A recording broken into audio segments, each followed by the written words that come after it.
From Wish TV and the All Indiana Podcast Network, this is the Business, Equity, and Opportunities Podcast with Scott Sander. Welcome to the Business, Equity, and Opportunities Podcast. I'm Scott Sander. On this episode, we are getting started with a name familiar to auto racing fans around the world, Andretti.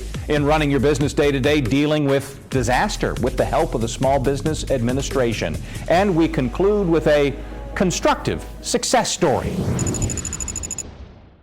Every business is unique and has a target audience. If you own or manage a business, Circulus Digital Media can help you connect and grow your customer base with turnkey digital solutions that are nimble, offering best-in-class results, service, and support to reach a bigger customer base, allowing you to pinpoint a specific audience down to the smallest details. Get outside the city, the state, span the globe. Put Circulus Digital Media to work for you. Get started now at circulusdigital.com. That's circulusdigital.com. We are getting started with a name familiar to auto racing fans around the world, Andretti, and a series in the sport in which the winners include sustainability and Indiana's tech industry. This is Business, Equity, and Opportunities. Getting started. We were actually one of the first calls when Formula E was even an idea and, as it was coming to fruition. And, we were super excited about the opportunity to be able to explore new technology and, truly be able to entertain fans in a different way with that purpose. Just being able to diversify our racing portfolio in general was critical to us. With Formula E, we continue to advance season to season. So it's a blast to be able to push that technology to the edge as we've been season after season, and knock on wood, some championship contention here, and fully committed to season 10, already planning and prepping, of course, for next season. So we're very excited. So I am Jake Dennis. I am 28 years old, and I am a racing driver for Andretti in Formula E. Formula E has really grown in Europe massively over the years. This is my third year currently in it, and I think just as the battery technology has advanced so much, and this weekend we were racing in Portland, and we've just reached the top speed of Formula E, which is 170 miles per hour around that circuit, which is only just a few miles per hour short of what IndyCar can do.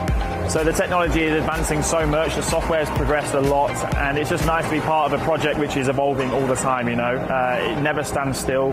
The cars and the software are so far advanced, and you really need a good team around you, a good bunch of intelligent people to produce a good result. And I've loved every minute of it. It's been difficult at times for sure, because it's not what you're used to, where you sort of grow up in like normal petrol engines, and then to move to electric is a completely different style of racing. But I've really enjoyed my whole experience with Andretti and Formula E, and long may it continue.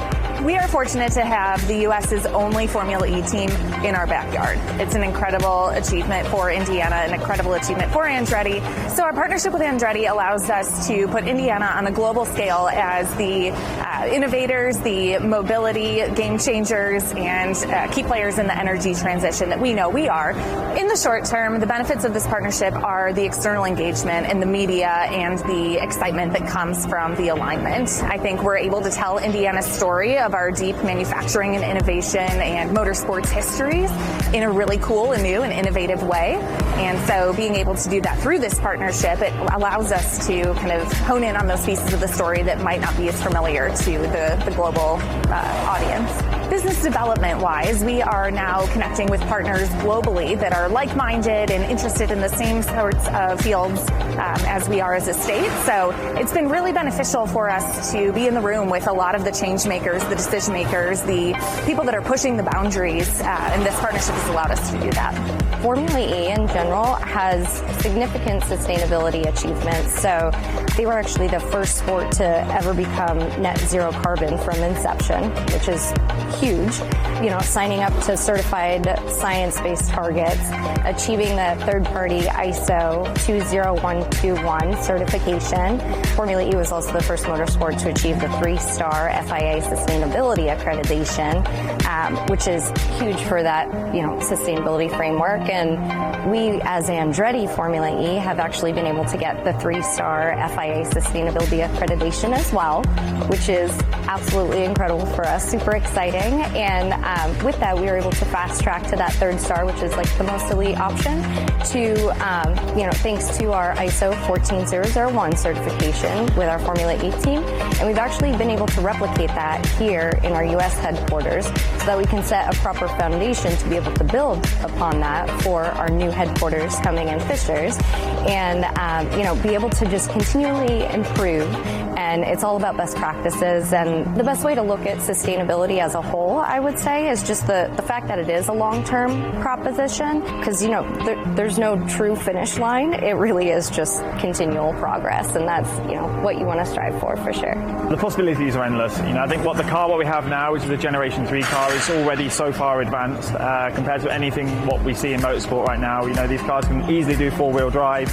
They could easily reach to 0 to 60 miles per hour in around about 1.6 seconds if they were allowed to. Right now they're restricted, but I think in the future we'll definitely see some incredibly fast cars, even to the level of Formula One, and hopefully in the future we'll see even more better technology, even more advanced batteries, which obviously then get implemented into road cars, which is obviously ultimately what Formula E are trying to achieve with sustainability. And it's just great for me to be part of such a cool project, which is always evolving.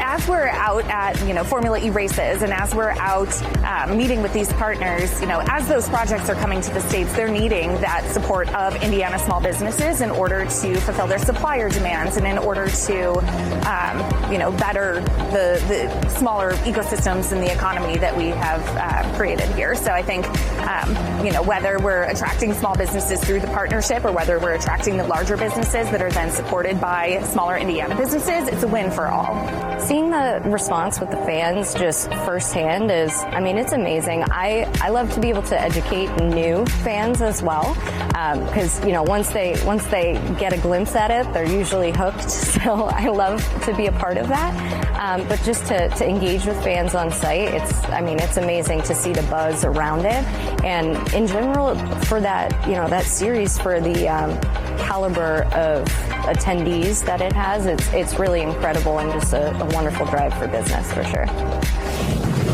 This is Business Equity and Opportunities. I'm Scott Sander. It is time for running your business day to day. Latest round of severe weather in our state serves as an ideal time to learn about the Disaster Assistance for Rural Communities Act and what it means for small businesses dealing with damage. This is Business Equity and Opportunities, running your business day to day. Jerry Aglipe is the administrator in the Great Lakes region for the Small Business Administration. Well, we're really excited because as of June 5th, a law was finally implemented that President Biden signed in December called the Rural Communities Act. It is going to transform the way that we support rural communities in times of disasters by cutting the red tape and simplifying the process by which business owners, small business owners, and rural communities can get the assistance they need. And with this law is that we've lowered the threshold for the declaration in order to deploy loans to the area in rural communities. What it is was previously we had 25 structures that had to be declared in a county. We've lowered it to 1. Again, it was signed in December, but it just finally got implemented and started activating June 5th. By coming to SBA.gov and the Indiana SBA District Office, what they're doing is they're coming into an ecosystem of support. We are making strides to strengthening the ecosystem for small business owners to thrive and become more resilient. What they're coming into is a dedicated support that we are investing for strengthening the ecosystem of our partners, like the Small Business Development Centers and the Women's Business Centers, to offer them a foundational setup for their business so that they can be ready not only to operate their businesses on a daily basis, but to also set up their businesses for an infrastructure so that when a disaster occurs, they are going to be ready to also face that disaster head on and set them up for resiliency. We've transformed the Office of Disaster Assistance to the Office of Disaster Recovery and Resiliency. And today we were very fortunate to have Associate Administrator Sanchez, who is the first political appointee for that office, come and visit with Indiana Small Business Development Center and our office and many of our partners in the ecosystem this morning with a town hall forum, updating them about these changes that SBA is making not only with the Office of Disaster Recovery and Resilience, but also under this law of the Rural Communities Act. We have 92 counties in the state of Indiana. 72 of them are rural. That's 78% counties in the state of Indiana that are considered rural. Mostly, this law benefits not only the counties, but the entire state of Indiana, the populations and the communities that live there. There is a whole of government approach that we are emphasizing with the other federal agencies, but also state government and the local government, the mayors. Recently, Indiana had several counties that were declared under a disaster from the tornadoes that the governor asked a request from the president. That was accepted and was declared. In this example, in this instance, what we've seen is the SBA Indiana District Office is working hand in glove with FEMA, as well as the mayor's offices, as well as the communities and community-based organizations to get the word out and reach those business owners, as well as homeowners and renters, about the assistance that's available for them through the declaration of disasters as well. So it's a whole of government approach, but it isn't limited to government agencies. It also includes our partners, like at the Small Business Development Centers, many of which are based at nonprofit organizations that are community-based organizations. Some of them are also based in academic centers as well. Again, whole of government approach, but also it's a community-based approach to being inclusive, to rebuilding wealth from a disaster and rebuilding and creating more resiliency. There's 5 C's that I like to call about what the SBA does. Traditionally, it's capital, counseling, and contracting, but we are also very good at connecting individuals and partners to the resources that they need.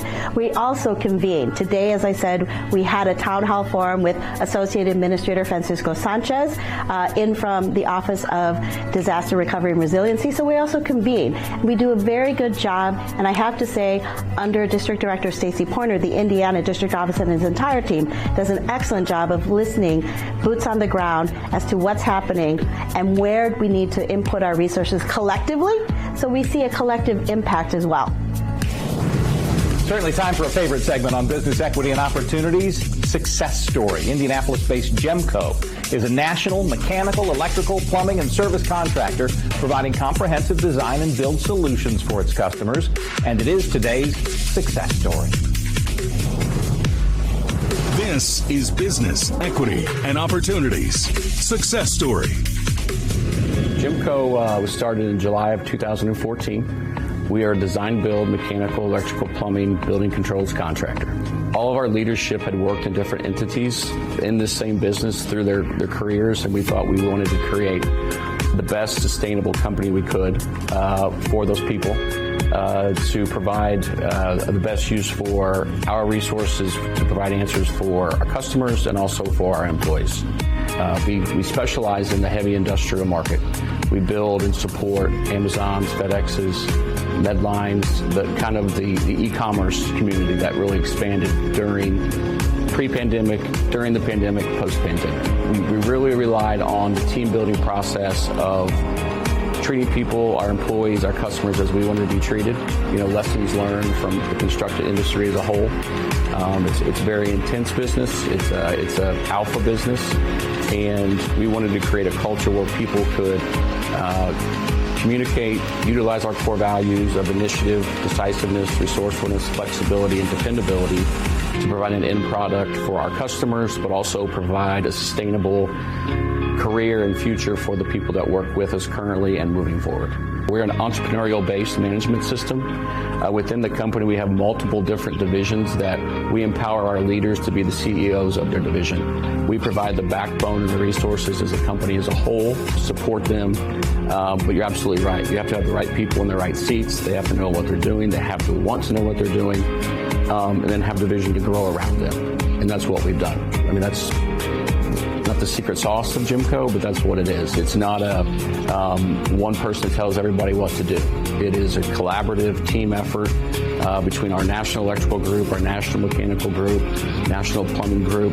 They all work together with business development to support our customers, to support the field. But you're absolutely right. It's drawing from this resource to this resource, getting a little uncomfortable with growth, which we did. We went from a very small company to a very large company in a fast growth period, which is entrepreneurial based. And it's bringing in people from different entities that weren't necessarily given the opportunity where they were previously. We provide them an opportunity to run their own company within a company, and that's how we built GEMCO. Being willing to put in the work, being willing to take that extra mile to when other people stop, you continue to go.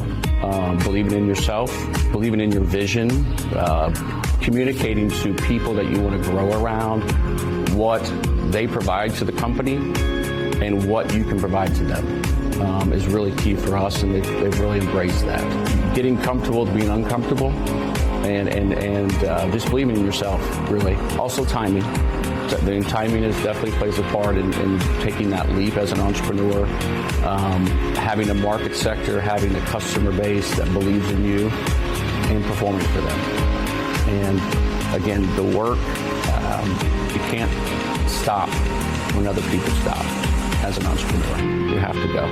Unfortunately, the best learning lessons are usually the ones where you lose and not win.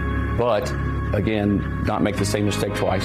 Learn from those mistakes. Communication with your customers, with your team, learn how you can get better. And then also being in a unique market sector. The e-commerce business that we grew GEMCO around, it was growing, it still is growing, just the way people's shopping habits have changed. But then the pandemic hit, and really went into warp speed of what we needed to build to support that. Now that we're post-pandemic, it hasn't changed much.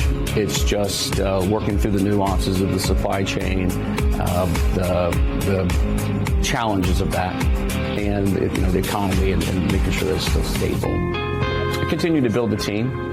Building a team from 0 employees to, we peaked out 350 employees in less than 9 years. It's just building the team. We really enjoy that entrepreneurial base that we've created to put the right people in the right seats, find the leaders, let the leaders build their teams, and just provide the resources where people are getting excited about construction, get excited about what we do. That's what's exciting for me. Give back to the community. Wish TV is a great partner of ours with the Teachers Treasures, very active in supporting that movement. Habitat for Humanity also is something we're really big in. We also support American Heart Association. My brother and I, family history of cardiovascular problems, heart issues, big believers in figuring out what we can do to help that program.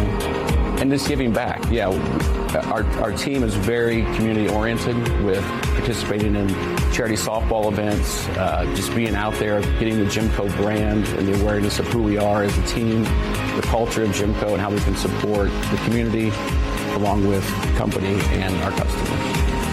Success means sustainability for our team.